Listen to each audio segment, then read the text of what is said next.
सरकारी वकील अजय मिसर यांनी भोंदू बाबा अशोक खरात केस ही लढण्यास नकार दिलेला आहे।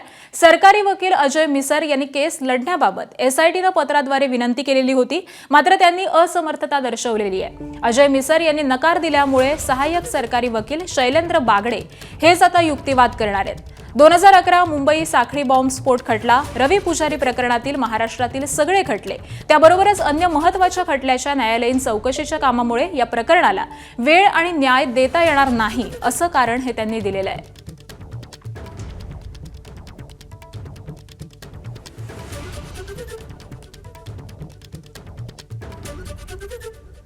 आणि याच संदर्भामध्ये आपण अधिक माहिती जाणून घेऊयात। आमचे प्रतिनिधी मुकुल कुलकर्णी सध्या आपल्या सोबत आहेत।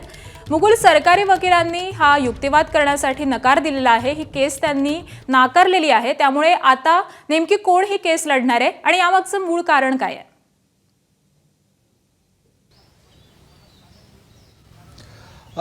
अजय मिसर यांनी नकार दिला म्हणण्यापेक्षा त्यांनी असमर्थता ही दर्शवलेली आहे। त्यांचं म्हणणं आहे की ह्या प्रकरणाची व्याप्ती आता दिवसेंदिवस वाढत चाललेली आहे आणि त्यांच्याकडे या आधीच अनेक केसचा तपास हा बाकी आहे, वर्कलोड त्यांच्याकडे जास्त आहे।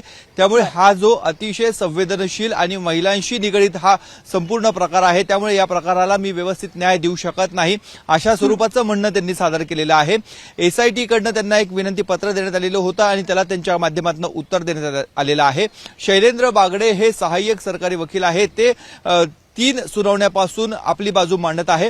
आपल्याला माहिती, ज्यावेळेस अशोक खरात याला अटक करण्यात आलेली होती, पहिल्यांदा त्याला न्यायालयामध्ये हजर करण्यात आलेलं होतं, त्या पहिल्या वेळेस अजय मिसर हे देखील न्यायालयामध्ये उपस्थित झालेले होते। मात्र अजय मिसर यांच्याऐवजी शैलेंद्र बागडे यांनीच बाजू ही मांडलेली होती आणि त्यानंतर शैलेंद्र बागडे हेच पुढची बाजू गेल्या 2 सुनावण्यांपासून मांडतात।